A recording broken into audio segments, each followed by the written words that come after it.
Hi, I'm Chris McParland. We're here with AFMA Training Minutes, and here's a video on how we do AFMA hydraulics in scenario. All right, so now putting all of the pieces together. In this scenario, we have engine 322 pulled a normal cross lay off of our trucks, which is 200 feet of 1 3/4, flowing 150 GPM with a fog nozzle.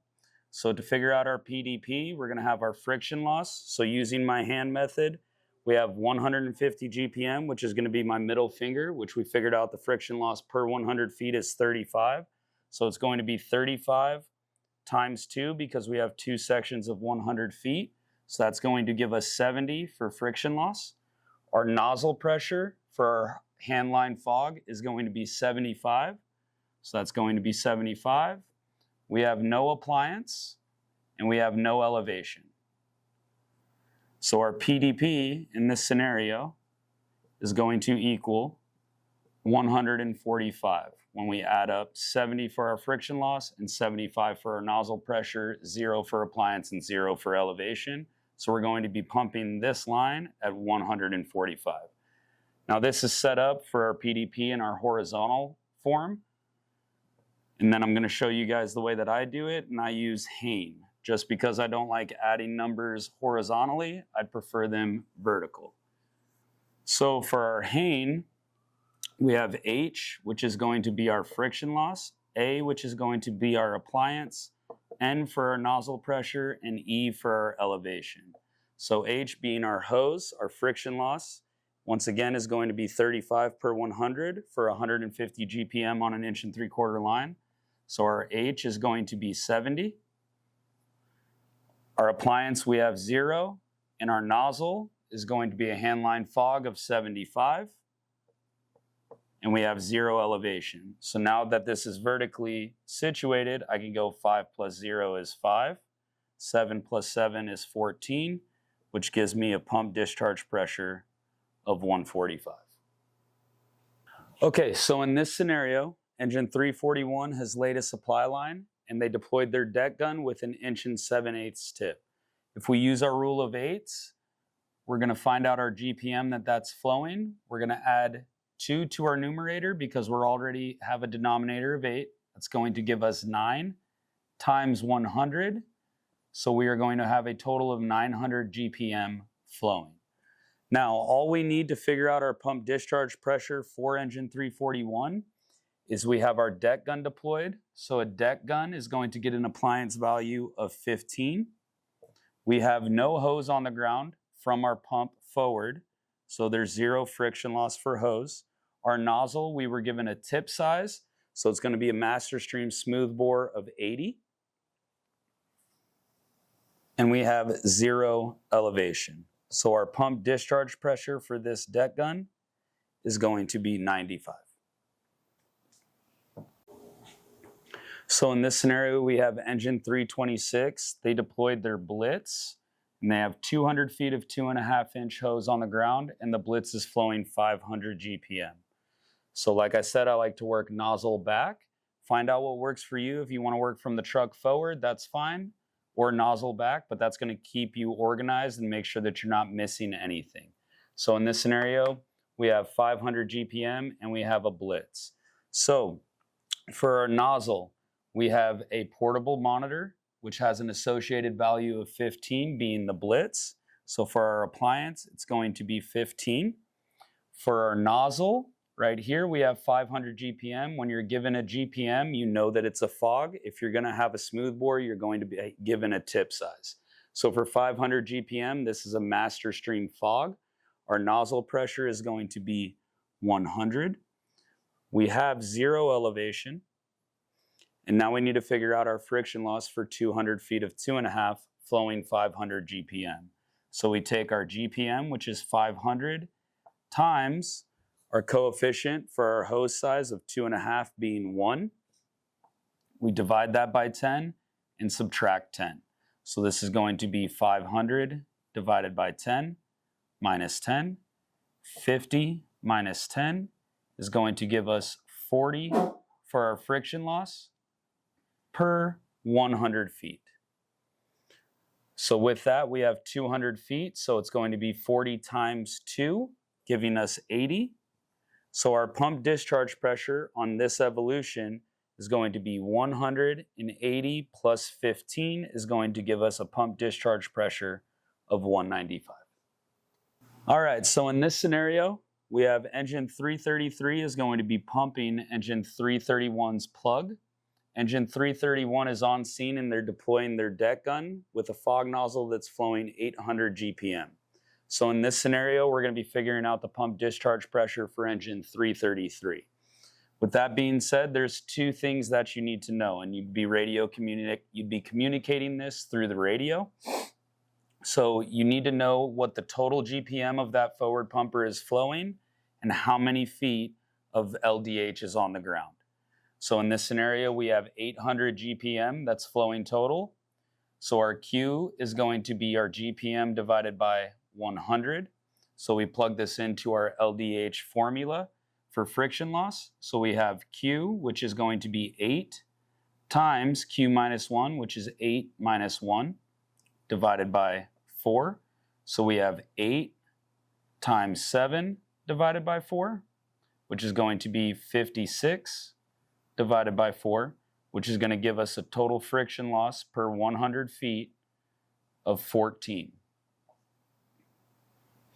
Okay, so now we know we have 400 feet of 4-inch on the ground, so we're going to go ahead and take our friction loss per 100 feet, which is 14. So now we have 14 times 4. 4 times 4 is going to be 16. 4 times 1 is 4, plus our 1 left over is going to be 56. So our friction loss for our hose size is going to be 56. Our appliance value, we're pumping engine 331, which is going to be a forward pumper, so we're going to get a appliance value of 20. We don't have a nozzle because we're just finding out engine 333's pump discharge pressure. So there's 0 nozzle and there's 0 elevation associated with this. So our total pump discharge pressure for engine 333 pumping engine 331's plug with 400 feet of 4-inch and then flowing 800 GPM is going to be 76. Now, the reason why our forward pumper gets an associated value of 20 is because our intake, when we're doing the pumping, we never want our intake to drop below 20. That's going to risk us cavitating our pump and putting our crews in danger that might be interior. So we add the 20, we come up with the friction loss for our total LDH, and then we add our 20, so this is us giving them that leeway of their 20 on their intake. All right, so in this scenario, engine 343 is deployed a horizontal. So we have 200 feet of 2.5 to a gated Y with 100 feet of 1 3/4 flowing 200 GPM, and the other 100 feet of 1 3/4 is flowing 150 GPM. So the way I break this down is I always work nozzle back. And you have to figure out your different lines because one is pumped at 200 GPM and one is pumped at 150 GPM. Usually, the higher line is going to be your higher pump discharge pressure due to the friction loss that it's going to equate to. So when we work this out, Hane 1 being here, we're going to do the 100 feet of 1 3/4 at 200 GPM. So using my hand method, I know my pinky is my 200 GPM, and I have 50 friction loss per 100 feet. So for Hane 1, we have a 100-foot section. We know 200 GPM using the hand method is 50 per 100. We have a GPM here, so this is going to be our handline fog. So that's going to be 75 for our nozzle pressure. We have 0 elevation. And then we have a total of 350 GPM that's coming through this gated Y. So gated Y at or above 350 GPM is going to give us an appliance value of 10. So we have 5, 7, 8 plus 5 is going to be 13. So this pump discharge pressure for Hane 1 is going to be 135. For Hane 2, we have 150 GPM. So using my hand method, the middle finger, it's going to be 35 friction loss per 100 feet. We only have 100 feet here. So we have 35. We have the appliance value of 10. Our nozzle is a GPM, so it's going to be a handline fog. which is going to be a value of 75, and we have 0 elevation. 5 plus 5 is 10, 7, 8, 9, 10, 11, and 12. So our pump discharge pressure for this line, Hane 2, is going to be 120. Now we have to figure out our friction loss for Hane 3, which is going to be our 200 feet of 2.5 for the horizontal. So we're going to take our total GPM here, which is going to be 350, and plug it into our friction loss formula. So we have 350 GPM times our hose size coefficient of 1 divided by 10 minus 10, which this is going to give us 350 divided by 10 minus 10, which is going to give us 35 minus 10 to give us a total value of 25 friction loss per 100 feet of the 2.5. So 25 is our friction loss per 100 feet. We have 200 feet total here. So that's going to give us a friction loss for our hose of 50. We have 0 appliance, we have no nozzle, and we have no elevation. So that pump discharge pressure is going to be 50. So now we look at our total Hanes that we have. We find the highest value, which is going to be the 200 GPM, 100 foot of 1 3/4 on Hane 1, which is 135. We take this number and we add it to the water that's flowing through the 2.5 with our friction loss of 50. So this equation, our pump discharge pressure, would be 185 total. Now with that being said, at the gated Y, they're going to have to gate this down because we're pumping for 200 GPM here. They're going to have to gate this down at the gated Y to get our 150 GPM. But you're always going to pump whatever the higher line is on it. In these scenarios, I'm going to be trying to clear up some confusion for when you're using the aerial ladder appliance of 60 and when you're treating it as a forward pumper.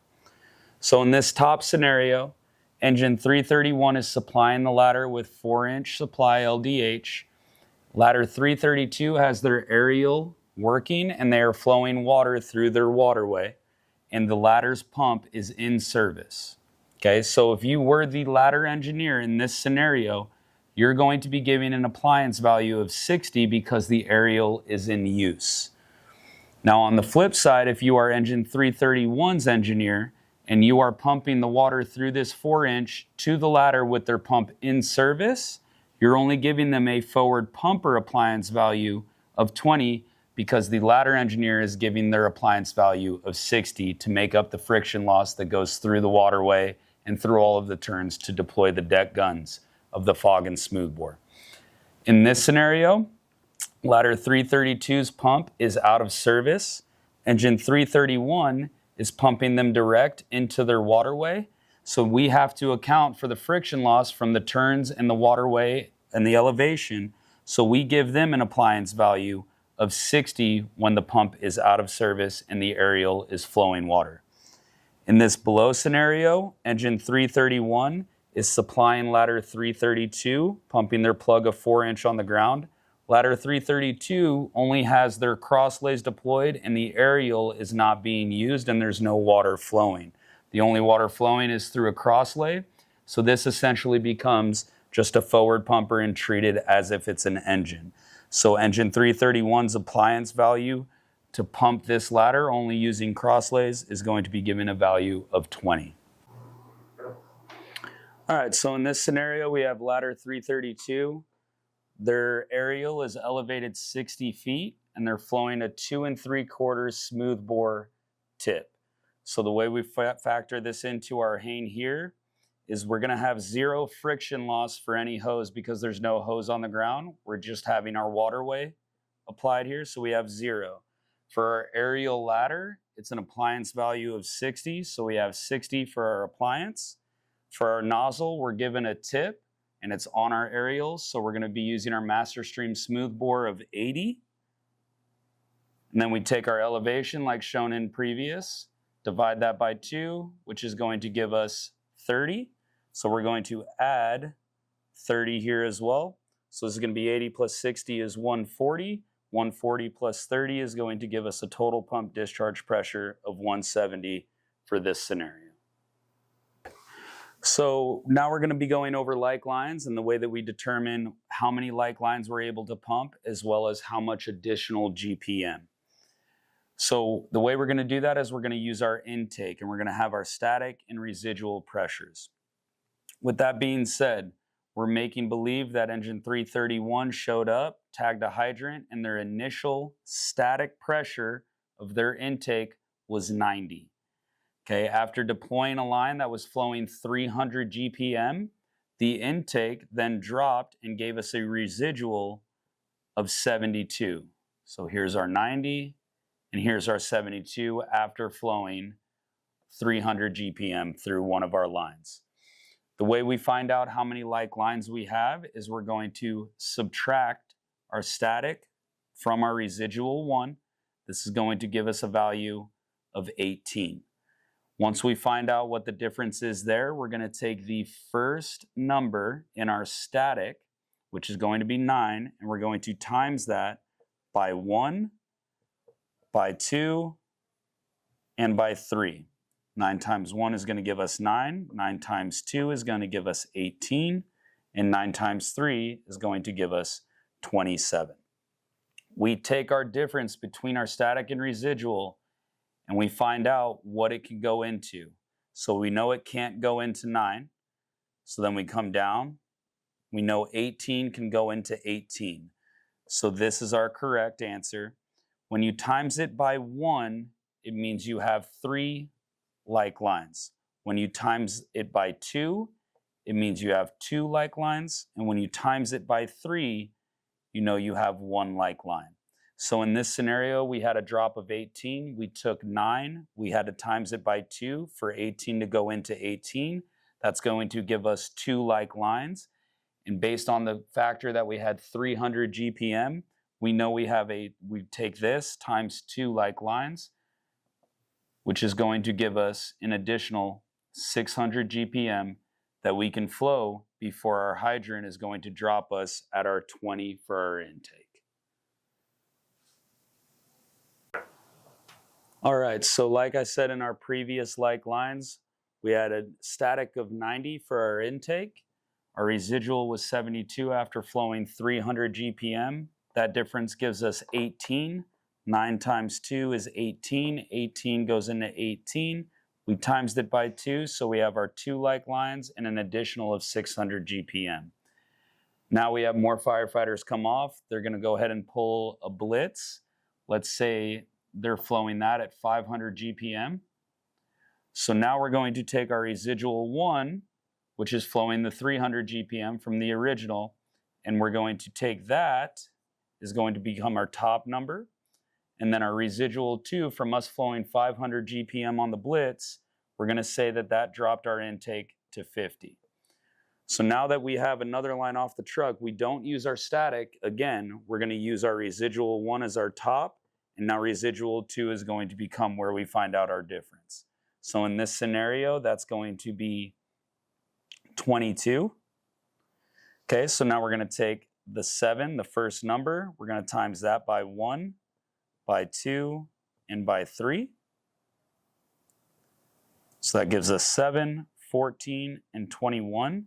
We have a difference of 22. 22 is unable to go into 7, it's unable to go into 14, and it's unable to go into 21.